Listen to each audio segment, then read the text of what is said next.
Bílek. Kadlec se vrací a posílá dopředu Straku. Moravčík. Dobře to udělal, zbavil se Joao Pintu.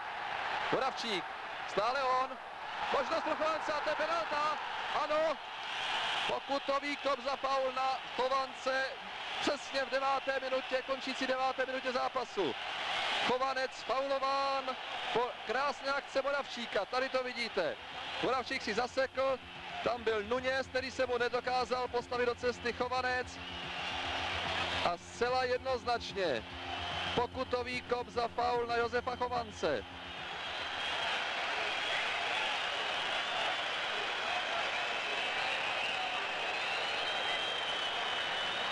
Tak kdo to bude? Michal Bílek. Chovanec zůstává na trávníku, je tam doktor Čermák. A tady je Michal Bílek.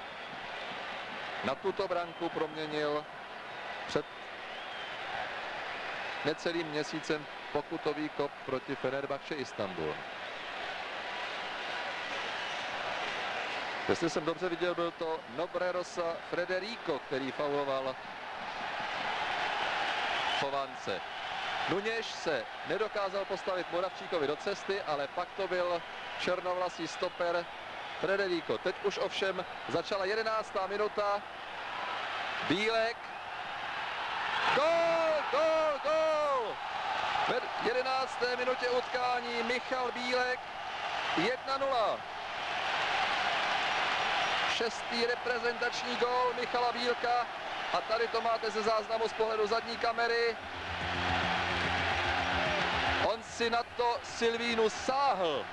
Bylo to o chlup, ale co to je platné, když se rozjásalo více než 35 000 diváků na stadionu a jistě i vy doma. Československo vede 1-0. Táboru zo svojej pravej nohy, ale pozor. Pozor, Vítor Paneira a jeho priamy kop. Žrť a gól! Oj, oj, oj, oj, oj, oj, oj, oj. To bola chyba nášho brankára Stejskala, pozrite sa, ktorý loptu neudržal, ani nevyrazil, pokúsil sa ju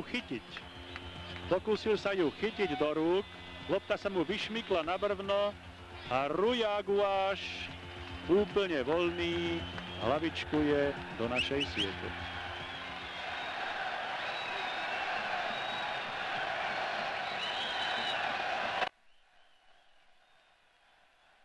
V Luxembursku hrať nebude, to nám veľmi nepomôže.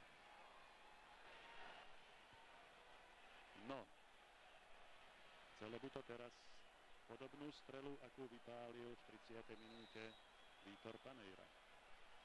Kocián a Bílek. Skoro všetci hráči v múre. Bílek. Gól! Gól! Gól! Bílek!